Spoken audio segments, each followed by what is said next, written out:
안녕하십니까, 박사호입니다. 이번 방송에서는 오랜만에 중동 이야기를 하겠습니다.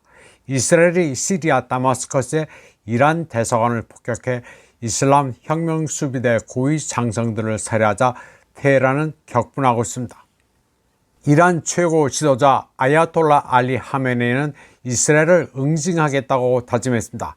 하메네이는 시온주의 정권의 비겁한 노력이 그들을 패배해서 구하지 못할 것이며 이번 일로 뺨따귀를 맞을 것이라고 말했습니다. 하메네이는 테헤란의 대응이 어떤 것이 될지는 말하지 않았습니다.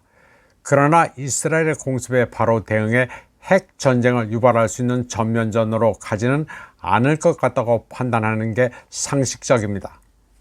뒷부분에서 설명드리겠지만 이란은 이미 하이브리드, 비대칭 전쟁에서 승기를 잡은 것으로 보고 있기 때문입니다. 지금 다급한 것은 미국입니다.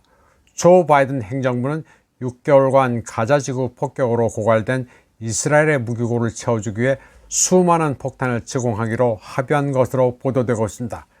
CNN과 워싱턴 포스트에 따르면 무기 이전은 이미 승인됐습니다. 지원 패키지에는 무게가 500파운드인 MK-82 폭탄 1000개 이상과 MK-80 포탄용 신관, 소구경 포탄 1000개 이상이 포함됐습니다.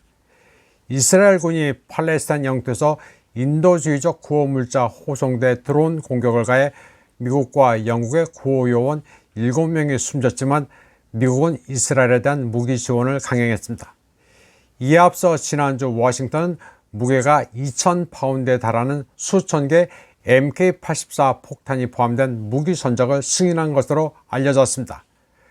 바이든 행정부는 이것으로도 모자라 이스라엘에 대한 180억 달러 규모의 F-15 전투기 신규 판매에 대한 입법 승인을 추진하고 있습니다. 물 들어오자 노젓듯 무기 판매 아주 신이 났습니다.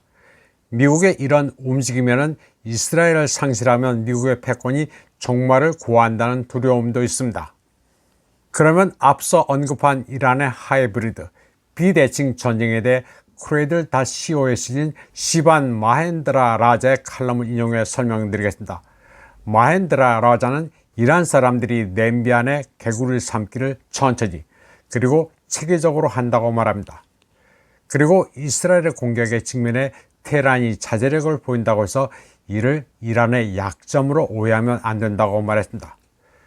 그러면서 테헤란은 자신만의 방법으로 텔아비브에 꾸준히 압력을 가해 이스라엘 해체로 밀어붙이고 있다고 진단했습니다. 마헨드라 라자는 이란과 그 동맹국들은 미국과 이스라엘 이란 개구리가 냄비 안에 끓는 물에 죽을 때까지 온도를 계속 높이고 있다고 말합니다. 탈레반의 표현에는 미국인들은 시계를 가지고 있지만 우리에게는 시간이 있다는 말이 있는데 이게 딱 들어맞습니다. 단기주의 성과에 매달리는 서구와는 달리 이란은 전략, 규율, 드문 인내심을 가지고 있어 결국 승리할 것이라고 마헨드라 라자는 진단합니다. 그는 이제 시간이 이란 이슬람 혁명 수비대와 그 맹우의 편이라고 말합니다.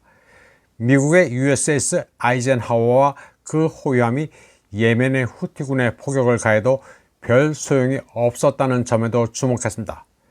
미 항모 전단이 있거나 말거나 후티군은 이스라엘 에일랏 항구에 공격을 가했고 결국 홍해와 아덴만에서 미 함대 굴욕을 안겼습니다. 미국이 이스라엘을 지킨다면서 발동한 번영 수호자 작전은 번영인지 뭔지를 수호하지 못했습니다. 미국 함대의 비싼 요격 미사일은 후티의 저렴한 드론에 제값을 하지 못했습니다. 이란은 후티를 잘 움직여 항공모함 전투단의 굴욕을 안겼고 여기에 러시아, 중국, 글로벌 사우스가 환호했습니다. 미국이 완전히 미천을 드러냈습니다. 마헨드라 라자는 이스라엘도 따뜻한 물에서 졸고 있는 개구리로 보고 있습니다. 가자 지구를 싹쓸이한 뒤 해변가를 따라 고급 콘도를 지어 정착민들에게 보급한다는 시온주의자의 꿈이 지금 깨지고 있다고 진단했습니다. 트럼프 전 미국 대통령의 사유로 네타냐후의 후원자인 제럿 쿠시너도 그런 헛꿈을 꾸고 있다고 마헨드라 라자는 말했습니다. 그러나 이스라엘군은 하마스를 물리치지 못했으며 이스라엘은 국내 생산 능력에 제한돼 무기 공급을 미국과 유럽에 의지하고 있다고 말했습니다. 또 전쟁 공포로 인해 50만 명의 정착민들이 원래 살던 나라로 돌아가고 군대에 가느니 감옥에 가겠다는 징집 거부 움직임도 활발합니다. 그래서 네타냐후 정권은 그동안 군 복무를 면제해줬던 초정통파 유대인도 징집하려 하고 있습니다. 이에 맞서 그들은 이스라엘을 떠나겠다고 위협하고 있습니다. 여기에다 이스라엘 경제도 혼란에 빠졌습니다. 이스라엘의 셰클화도 하락하고 있으며 무디스는 이스라엘의 신용 등급을 A1에서 A2로 강등했습니다.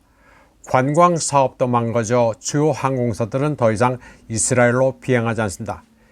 이스라엘의 제조업과 농업 기반도 취약합니다. 천연 자원과 에너지에 대한 접근도 제한됐습니다.